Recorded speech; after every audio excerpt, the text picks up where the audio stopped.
that I have for Viraj. Viraj, what do you think it will take for a newer player to break into this market? First of all, humble request to all new players considering don't try and come. We don't want the competition. It is a hyper competitive space, Manglam. I mean, there are so many players already there. We are all fighting for the same share of the plate. And we're not even the center of the plate. We're the side of the plate. We're all fighting for this, same side of the plate. And it is hyper competitive.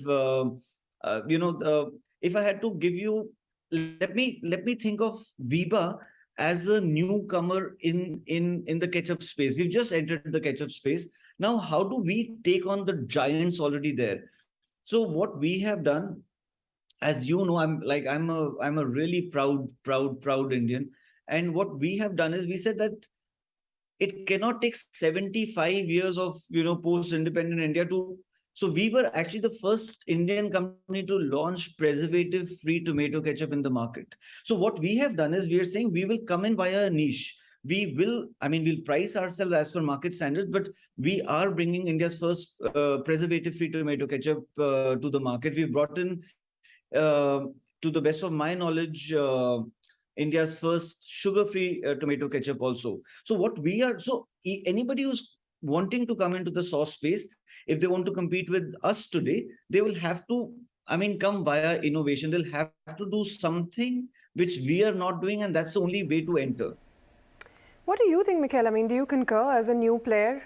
Do you need deep pockets? Do you need online presence? Will you not enter the ketchup category, which is already dominated by two very large players? What is your strategy on this? So I feel there's a lot of scope for original products. I agree with that. And I think there's a lack of original Indian products in the market. So given that we've actually made Indian flavors that are not like any that are there in the West or in the East, and we've designed products actually for the Indian palate itself, that's why we think that gives us the biggest edge over anyone else in the market. Plus, the sauce market is dominated by cornstarch fructose, which is pretty much what most of the sauces are made of. Yeah. And Indian consumers are getting very savvy and aware about what they're sort of having. As well. And yes, like Nagin sauce is made with all real vegetables, real ingredients. So is India going to be your dominant market, or you think you can market these products outside?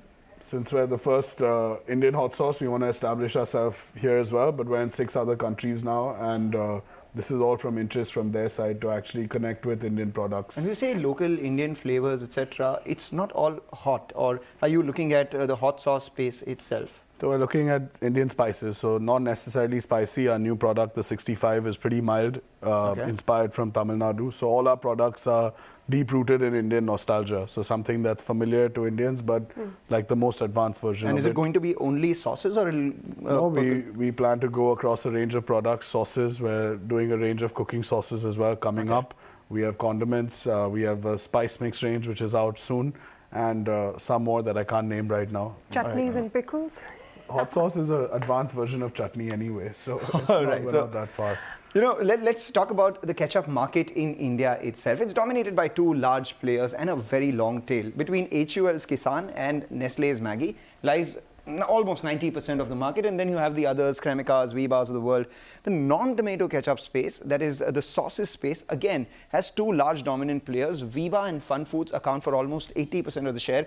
We have Wingreens at about 6%, and the others, including Nagin, are at about 13%. But what really stands out over the last few years, Indians have taken to mayonnaise, and how. It's a market that is expanded from just about 300 crores in 2017 all the way up to 600 crores during the pandemic, and as we speak, by the end of 2023, it's likely to be almost 800 to 850, closer to 900 crore sort of market. So that's tripling in just about 5 years, Ritu. But Manglam, it's not just an India thing. It's actually a trend that is shaping globally as well, because mayonnaise is the largest chunk of the spice and condiment market, with ketchup and other hot sauces occupying the 2nd and the 3rd place, mustard far lower at the 4th place. Now, in India itself, despite the stellar growth rate that we've seen, mayonnaise penetration is just 22%, which implies a serious headroom for growth. In fact, the most penetrated products are ketchup and chili sauce, almost 65%, followed by packet chutneys, 32%, salad dressing, mayonnaise, and dips at about 20%, which implies that there is a massive headroom for growth for all of these.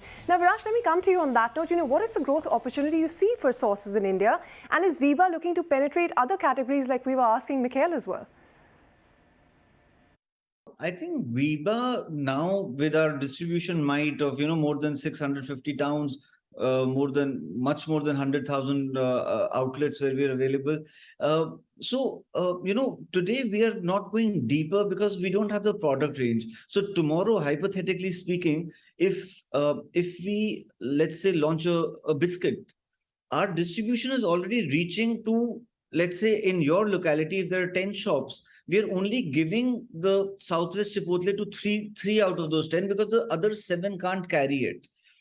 It's not that our distribution doesn't reach there. So tomorrow, as we go a bit more mass market, so tomato ketchup is one step in that direction.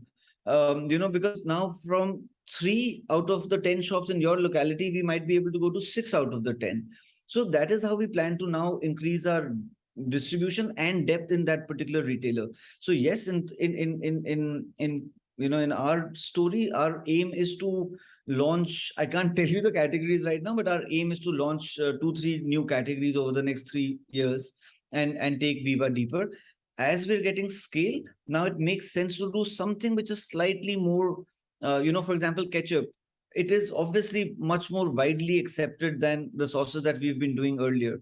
So ketchup is the next step. And then after ketchup, the next category will be slightly bigger than ketchup. And after that, the next category will be slightly bigger than that as well. So that is our plan going forward. You guys are